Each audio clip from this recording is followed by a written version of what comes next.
about how many, if people learn Torah, the divine presence of God, the Shekhinah, comes among them. So, even if two are learning Torah, we say the divine presence of God comes among them, kill so many boy. Why is it necessary to mention three? If we know that two, certainly three. You'd think to say when a person decides the question of halacha, that it's just making peace, but it's not really learning Torah. The Shekhinah, and the Shekhinah wouldn't come in that circumstances. Kamash Friedlander comes to let us know the news. The Dina Nami Hainu Torah. And when they pass in a Rabban in the proper way, that is also learning of Torah. Whereas continue.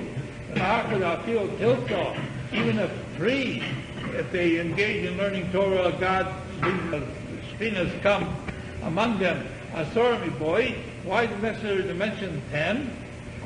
If there's going to be 10, the Shekhinah already comes first. For us, and the others come later. Tilsa, when three are going to sit down and learn, until they actually sit down and start learning, then the Shekhinah comes among them. What about when 1,000 learn? Well, same concept, same principle. It's 10 or more. You can't get better than 10. Well, but 10 or more is already a congregation. I know, but still, the bigger the congregation, the better.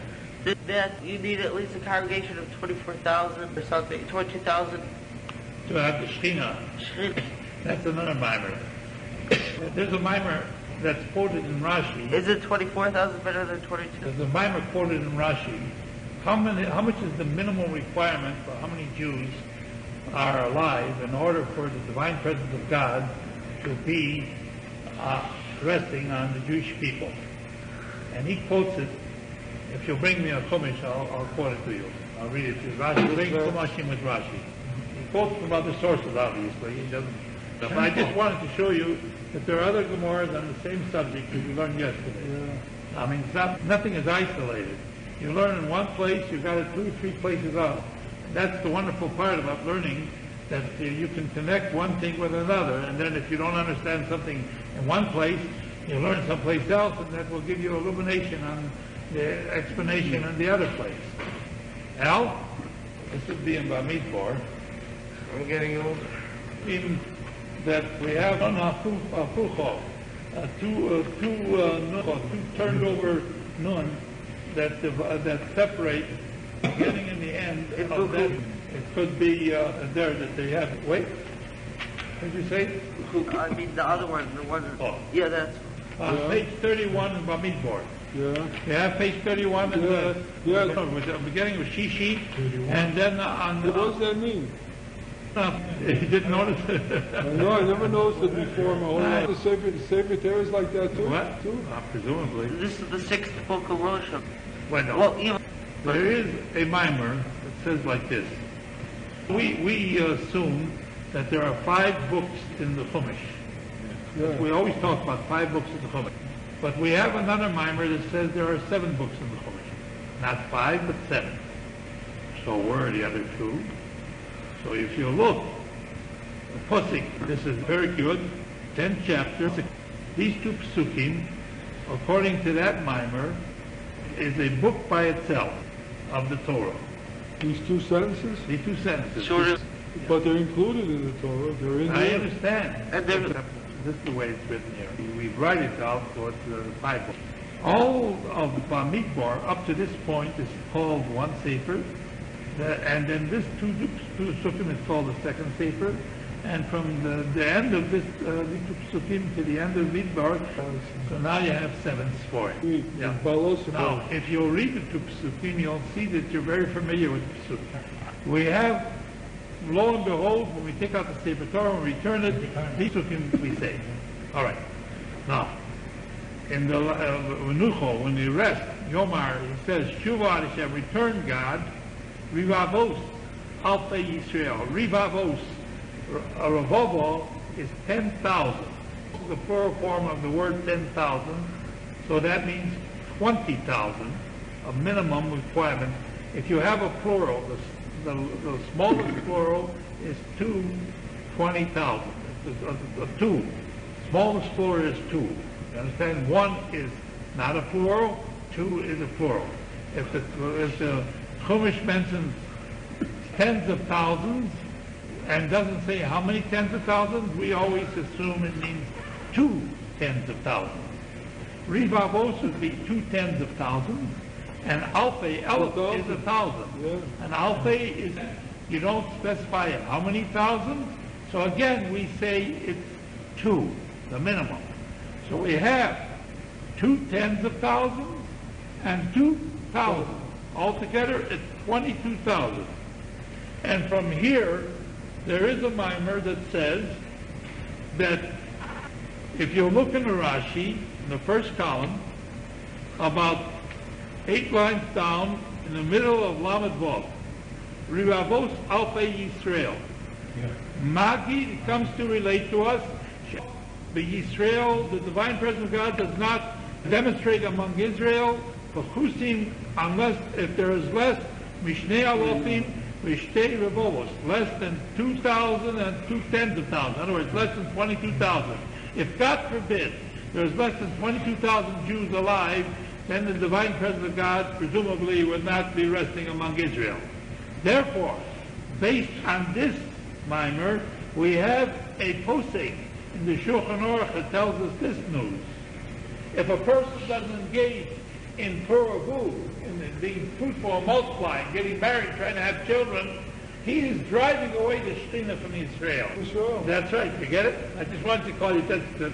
I thought it would be something that you should be aware of. Right. All right, now, Talia, you asked a Shiloh?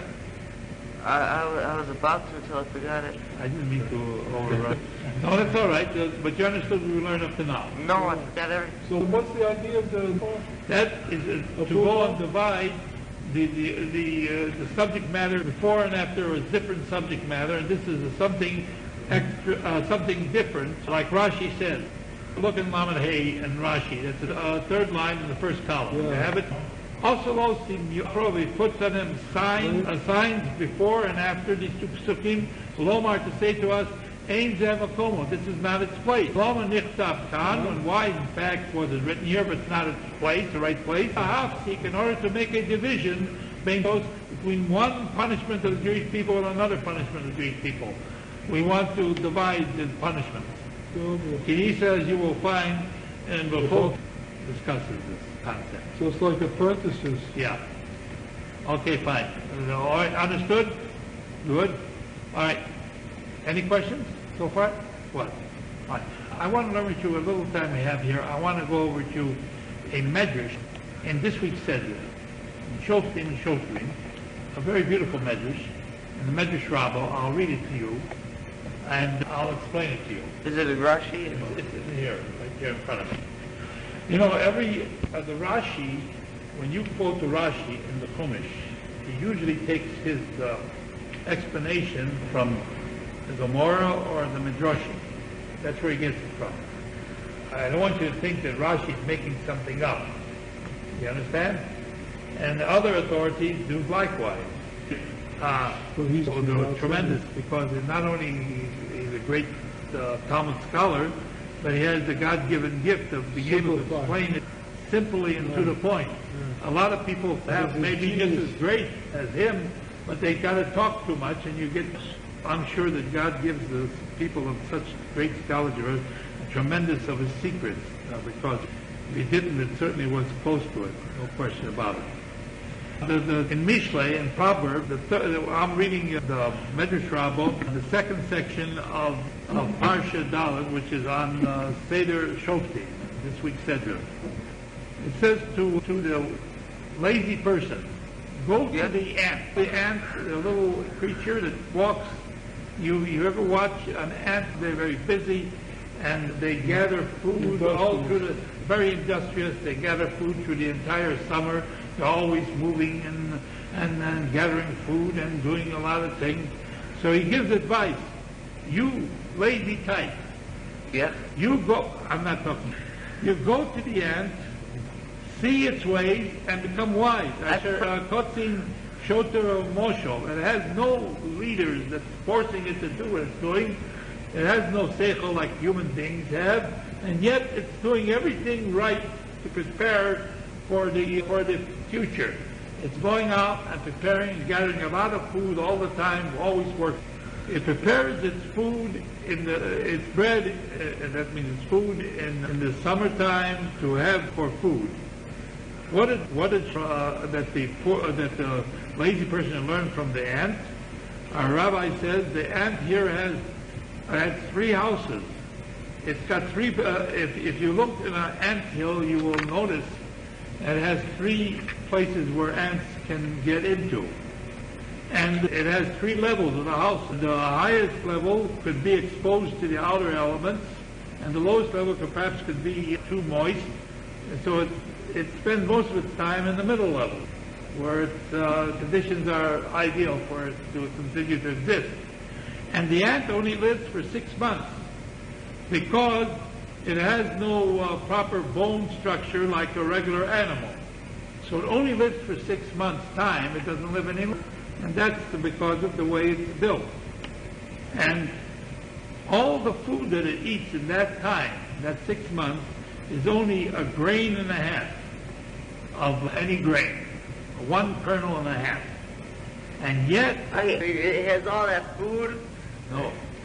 But yet it goes around, and during the summertime it's gathering food like it's going out of style. Gathering, and all the time, taking all kinds of wheat and barley and all other grasses, and brings it to its house for storage. So he says like this, so why does it do so? Because it says, or it is saying by its act, perhaps God may make a decree that I should live longer than I was destined to live, and I want to be prepared for that time. The same thing, the Moshe is, of course, we as Jews have a lot of mitzvahs to do, and technically speaking, we have a short time here in Olam Hazeh, but the truth is, for Olam Haba, it's all eternity. And if an ant that has no expectation of living more than 6 months still does that much more than it really needs, how much more should we do that we are looking for all eternity? How much more should we engage in proper activities? So he goes with that kind of moshel in this Medrash Rabbah. I consider it a very beautiful thing.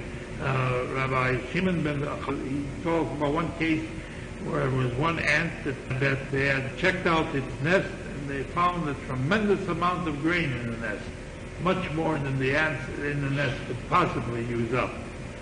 So it shows that they don't depend on a miracle. If a person wants to have a very high place in heaven, you got to work on it on a steady basis.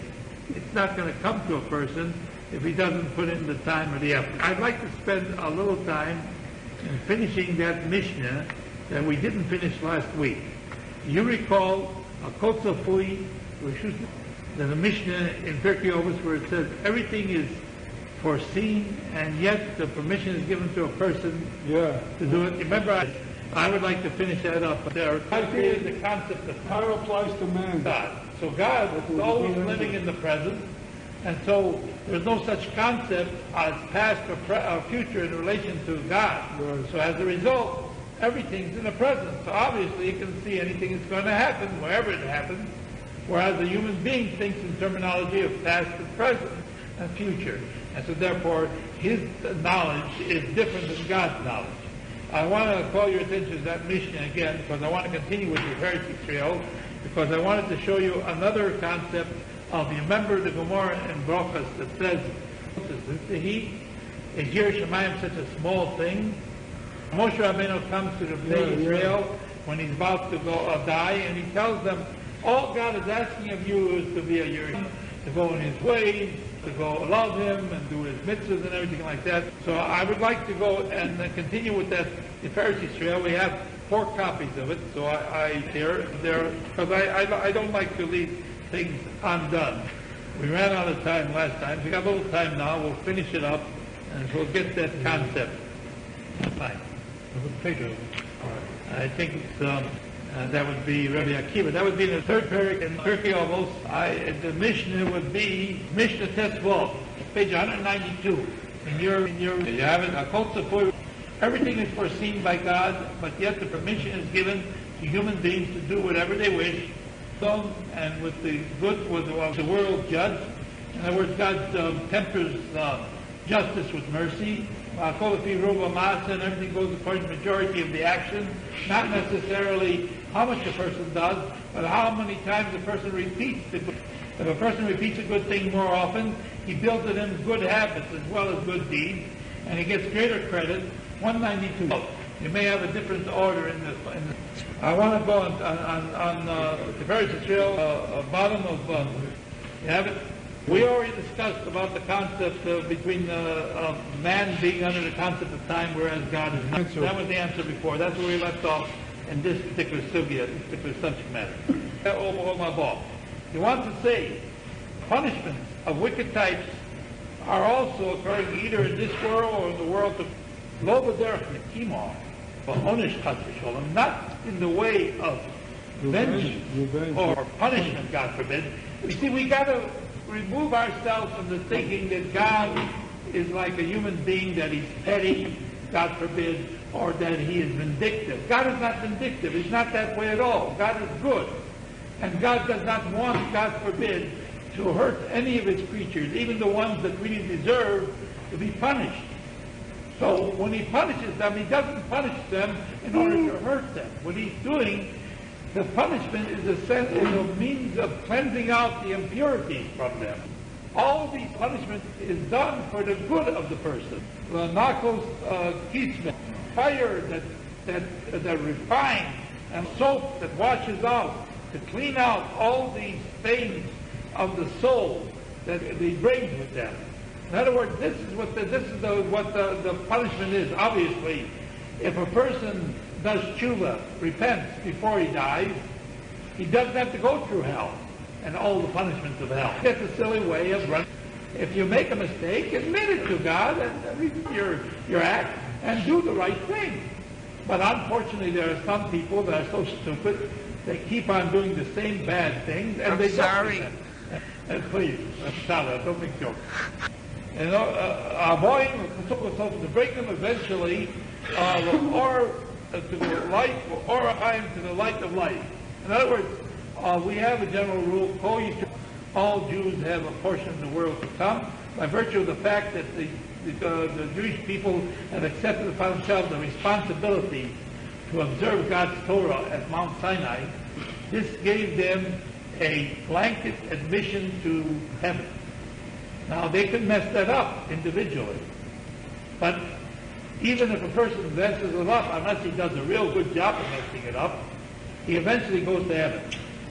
But obviously, if you mess it up somewhat, you've got to be cleansed out. That's where the hell serves its purpose. Of course, you don't have to go to hell. You can repent. And he says, everything is according to the majority of the action. Nearly, it appears to me, the Rotzalami wants to say, according to the greatness of the action, Ba'atmo in itself, the way it's done. If a person, the way a person does a thing is important to God. It's not necessarily just a repetition of the action. And the greatness of the action is weighed, of course, by God, according to the nature of the act that's doing it.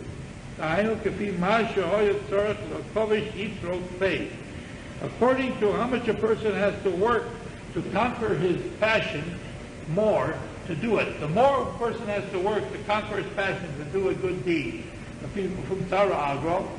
according to the pain is the reward. So God also measures this. Some people, to do a good deed is a very simple thing for them. So therefore they get a reward, but it doesn't compare to another person that has to work very hard to do a good thing. God gives extra points for the effort the person has to put into it. And he doesn't look aside. The kamsom shenoset tzedakah, a kabbatzar yosef and pidron. If a person is by nature stingy, and he all of a sudden he starts giving tzedakah, this is going against his nature. He ordinarily doesn't do this. And if he can work up himself to that point, then he can give tzedakah like he should have been doing all the time. He certainly gets a bigger reward than a person that's always been very easy to give.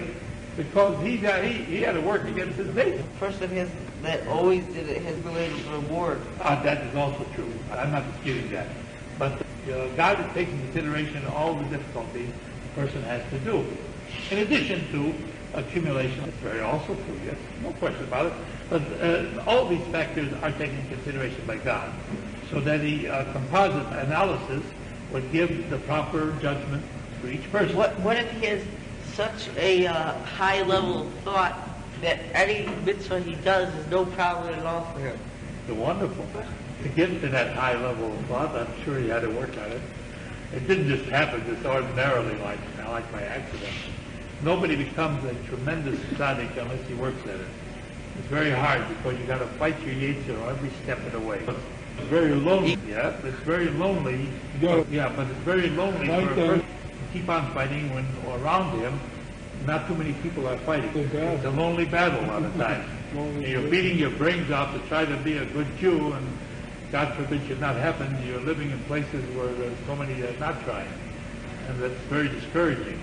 But you got to plug away. You got to keep on trying, and hopefully God will make it that eventually you'll be living among Jews that are trying just like you are. And perhaps together you can increase your performance. He says, "V'zu pirashti," and with this I explained. The Torah says, "L'chol Hashem ha'chesed." You, God, is the kindness. Ki atov t'shalim le'ish k'ma'asehu. You, God, pay a person according to his actions. The second column. Omar, according to the actual action he did, and according to his nature, or according to what he engages in his activities. If a person is used to be in a place, an enclosed place, and then his action has to be done in an open place. So he has to go out of his element to do the action. It's also taken into consideration. According to the thoughts of the action. Moshe, for instance, example, one person gives charity to be glorified with it. Unfortunately, a lot of people that have a lot of money, when they give a charity, they want the whole world to know they're giving charity. It's got to be public knowledge, and they got to have a dinner in their honor and a plaque. I understand, but it's ridiculous. Where's the TV cameras? Say if you do it in front of the Oregon Kaddish. I'm not disputing that it's proper to... They put the squeeze on.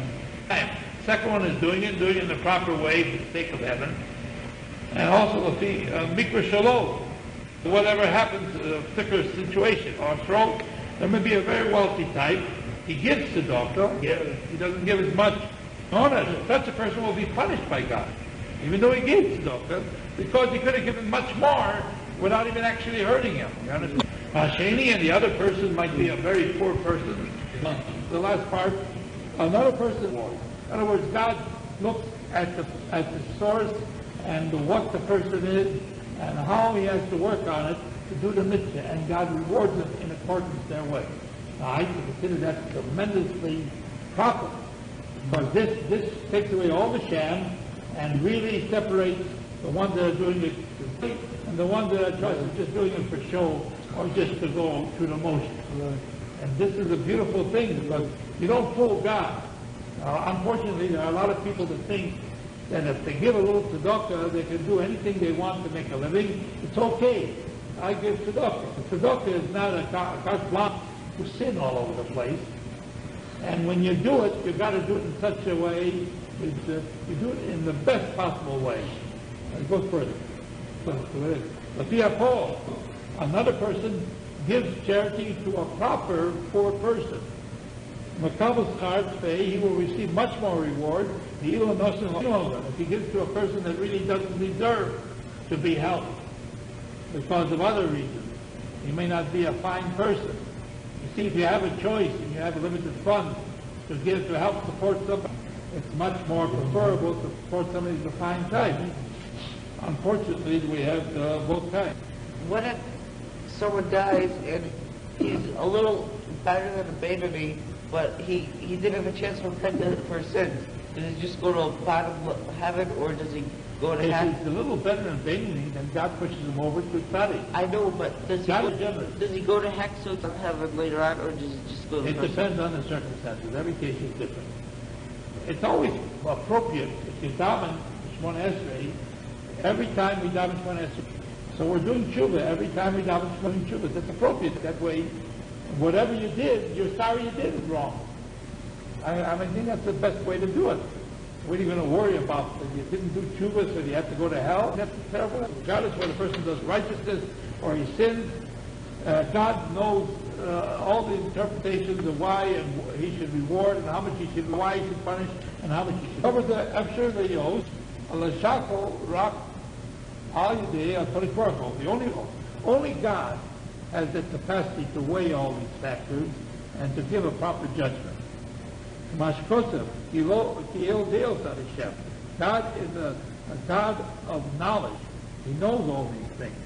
God knows the thoughts of every person when they're doing what they're doing, and so therefore he's in the best position to judge whether a person's intent was proper or not, and he can make a proper judgment. 100 years ago. 100 dollars? Isn't it beautiful? Quite contemporary. I tell you what, I haven't come to the part that I want to come to. Perhaps I will come to the big part that I wanted to come to. It's reading in the time. Don't waste our time. We're going to discuss if we are lucky in this week's Sedra. And I don't know if we'll do justice to it, but we might get, but that's the way it is. On the side, we were asked about the W.O.R.I. We say this here. I recall an incident that occurred to me many years ago. I recall my father, Avos Shoftim, and my mother, Avos Shoftim, they brought me to yeshiva. I was already a college graduate when I started the yeshiva. I was the age of 22, and I knew nothing, practically nothing, about Torah. And Baruch Hashem, I kept on going to yeshiva. I went there year after year after year, and my brothers were doing other things and everything, and I was going to the yeshiva year after year, and it seemed that I would never get out of the yeshiva. I was going there. I went there, Baruch Hashem, for 13 years before I got smicha. At any rate, after one of these occasions, I was coming home sometimes for Shabbos. So I account this as one of the highlights of my life. I was already going to yeshiva for many years, and I consider this one of the very top moments of my life. My father asked me, he said, "What do you want out of life?" And Baruch Hashem, by that time, I was advanced enough to answer him in Hebrew. And I answered him with a posik in W.O.R.I. One thing I seek of the Lord, and that I seek, to the house of the Lord all the days of my life. That's still I give the answer I gave him there. I got pretty old to be a Talmud, so I'll be the boy. We're learning this week's Sedra, Shoftim and Shofrim. And we have a posik in this week's Sedra that we read just before Rashi. If you look in Perek Yud Tes in the Chumash, chapter 18, verse 13. All right, Moshe, would you read the posik? The Borim Yud Tes, posik Yud Gimel. What does that mean? All right. So I mean, Rashi says like this: if you look in L'Kechol, you should be complete, perfect, if you will, with the Lord your God.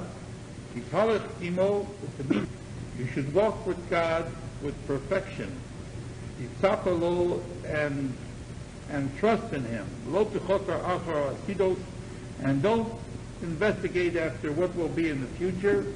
But everything that He brings upon you, accept with perfection. Then you will be with Him and with His portion. That's the translation of Rashi. That's what we're going to discuss today. But now let's look at Oculus. Was born a pagan. He was not even a Jewish person. He was a pagan, but he was of royal noble blood. He was nobility, the Roman nobility. As a matter of fact, was a nephew to a very infamous type. He was the nephew to Titus, also known as Vespasian, who destroyed the Second Temple. After his uncle destroyed the Second Temple, and his uncle died, he became a Jew. He became a proselyte, a ger tzedek, a righteous convert, and he went to learn Torah from the Gedolim of his generation. And he learned Torah to an extent that he himself became one of the greatest Talmud scholars that ever lived. And when he came to that position, he wrote this commentary on the Chumash that's printed up to the present day, 2,000 years later. And it's accepted as completely reliable. He had the status of a Tana, one of those that contributed to Mishna. He was just a tremendous scholar. Omar tells many stories about him, that this was an open scandal in Rome. They had conquered the Jews, and here one of their best was a Jew, and so the emperor from Rome sent a whole regiment of Roman soldiers to forcibly bring him back to Rome. And he talked to them, and he persuaded them that Judaism was the best religion, and they all joined him and became Jews. He sent the second regiment when the first didn't return, and the same thing happened to the second, and the third, and the same thing happened to the third, and then he sent no more. Oculus, Baruch Hashem, was a tremendous scholar. See, from here, a person need not be ignorant all his life. There's a person not even born a Jew. But if he wants to seek the truth, God helps him. It says, well, what does Oculus say? You shall be complete in your fear, your awe of Almighty God, the Lord your God. Complete with the fear of your Lord your God. The Torah Tanima was written by a great sage of our generation, Rabbi Baruch Halevi Epstein. He was born in 1860 and he died in 1940.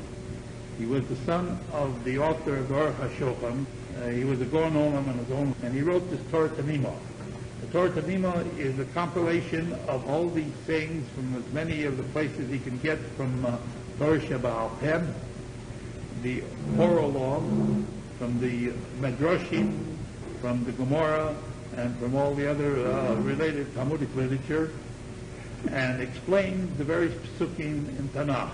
He did this because he wants everybody to understand.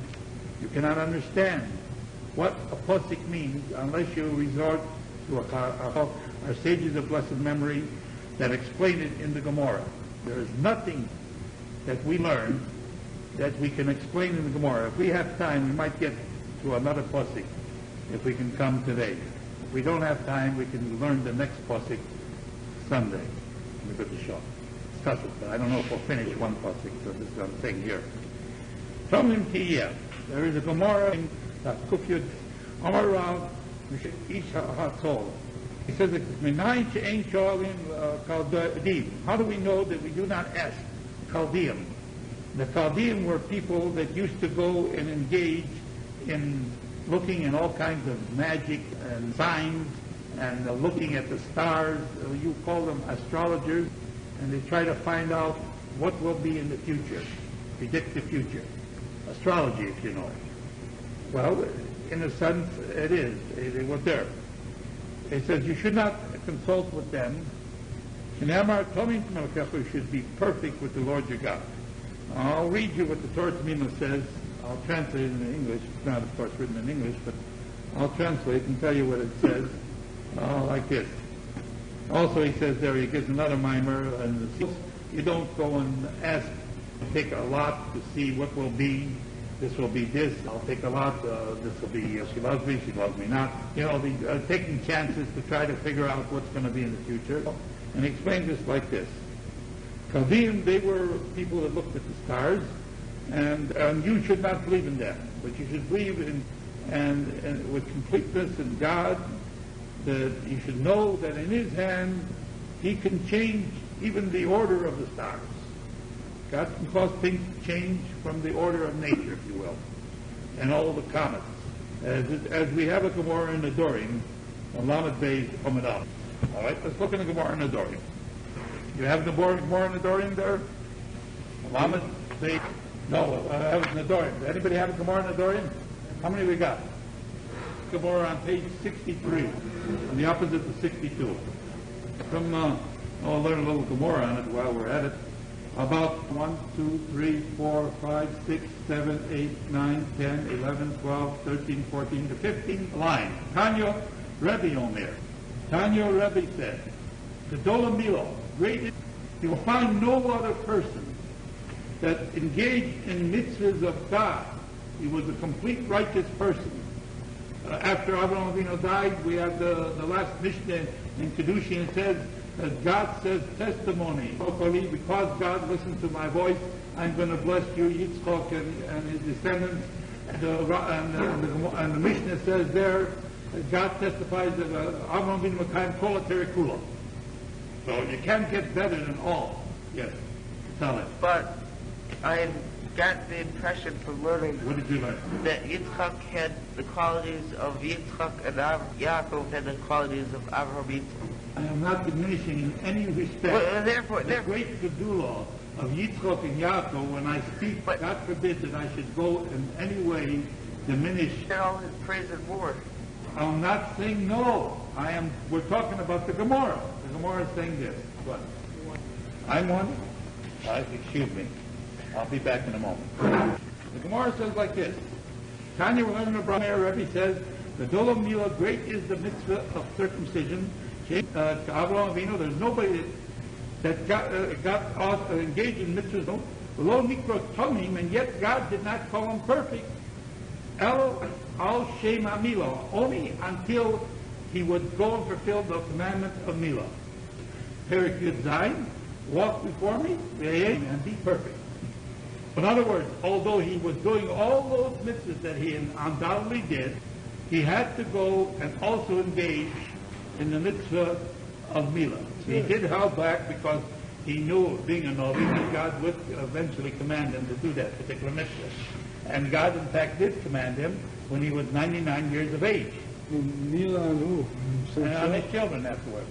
At the same time that Avraham Avinu did Mila on himself, on the same day he did Mila on his son Yishmael and all the men of his household. That's right. The Arabs today still... All right, fine. Well, you had to find out about that mitzvah. What about Moshe being swallowed alive by the angel? Shmos, would... The Gemara earlier talks about that. I don't think it... I understand. And the Gemara talks about, you want to talk about that?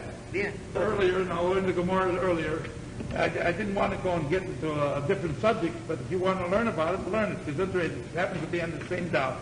No big deal. So we can start from on Lamed Aleph Omid Beis, right at the beginning of the Gemara. The Gemara. You have the Gemara there? You have that? Gimel Mem, a big Gimel Mem, right there. I started a little earlier. I didn't want to, but of course, Torah is Torah. So forgive me. We don't finish something today. That's not the end of the world. Great is Milam, Shekol Chiyot. All the merits that Moshe Rabbeinu did, Lo Amdu Lo, did not stand for him when he was lax in fulfilling the commandment of Milah. Himself. Shenamar, Yishkoshahu ad Hashem, when he was going to Mitzrayim, to go and lead the Jewish people out of Egypt, he stayed by an inn, and there occurred a very bizarre incident. It's mentioned in the Chumash. I don't know if you know about it. Should I read? Read it. English or Hebrew? Read the English, so they'll understand what to say. And it came to pass by the way that the Lord met him and sought to kill him. Then Zipporah took a sharp stone and cast it at his feet and said, "Surely a bloody husband art thou." Well, that's the literal translation. And you understand that's in the Chumash. When he was going to Hashem, God commanded him. You would think now God selected Moshe Rabbeinu over any other person, and he's going to, through him, he's going to give him the Torah. You would think by now he's pretty high up in the escalon of tzaddikim. God spoke to him. He's already a Navi Hashem. He's really up there. So you would think that he doesn't have to worry about thinking, yes, lo and behold, he was in the mortal vein, Hashem, and God met him. He saw himself to kill him. Omar Rabbi. So Rabbi says, Chas v'sholom, God forbid. And Moshe Rabbeinu nishrashu min amilo, that you should say, God forbid. And Moshe Rabbeinu was lax in fulfilling the commandment of circumcision. He hadn't circumcised his son. He hadn't as yet Himself, right. been circumcised by his father. When you're 8 years old, his father Amram was the God of Ador, the prior generation. And without question, he was circumcised. There's no problem there. Because Avram never sinned, and it's because he never Of course, sinned. there's a mimer that says, was born without a foreskin, but we have to have a Tokistan priest. We should have to make a milo with that. At least. But regardless of that, the fact is, of course, his father did, but that's got nothing to do with the child. Rabbi says that no, God forbid that we should say that Moshe Rabbeinu was lax in this particular mitzvah, circumcision. Alokach Omar. But this is what Moshe Amal, if I go and circumcise my son, he's taking his son and his wife with him to Mitzrayim. So he's traveling along the way.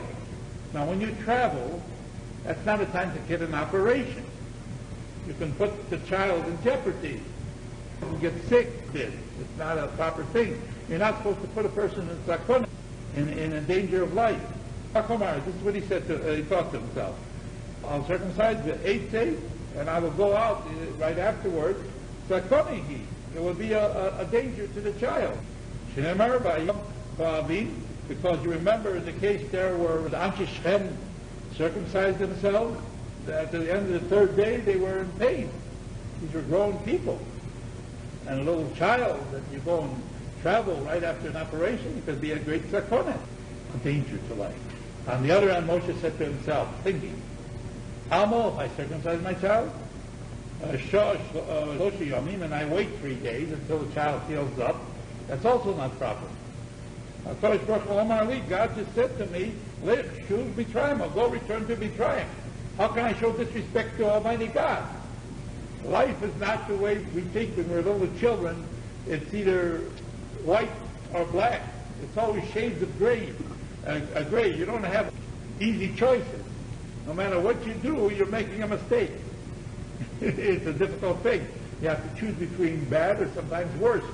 So it's difficult. You make a decision. So rather than either put the child in jeopardy or, God forbid, delay going to the commandment, he decided he would postpone it until he got to a place that the child would not be in jeopardy anymore. That sounds reasonable, doesn't it? All right.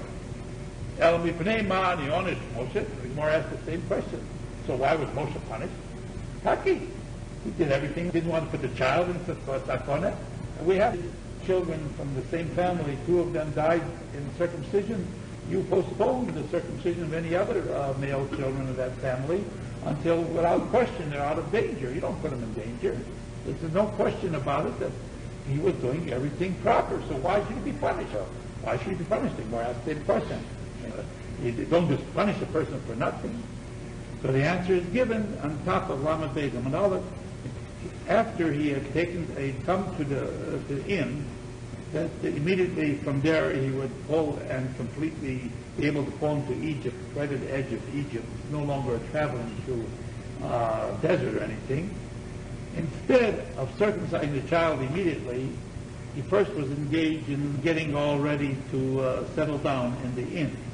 And this was improper. Yes, he had circumcised the son and didn't have a place to sleep. The wilderness made perfect. They were already on the premises of the inn. I know, but Robert's going to come, Again, we're no longer in the desert. And presumably at this point, there is law and order. You don't have people just jumping you and everything. So at this point, he should have immediately done the mitzvah that had been postponed. Yes. No. How come? He was 10 eotol, 10 cubits. That's a good question. Amos Shabinyan is from this point, my middle finger to my elbow. I measured in my case, it happened to be 19 inches. An amma, there are different opinions about how long an amma is. Smallest opinion is 18 inches. I remember, and I was a yeshiva bacher, and we had a shaila. You have to wear a talis kot. Jewish boy must wear a talis kot. Now this talis is also to be worn on Shabbos. Now if the talis kot is too small, you're not wearing it, but you're carrying it. So it's a shaila. What's the minimum requirement of the smallest you can wear, and yet not Machal Shabbos?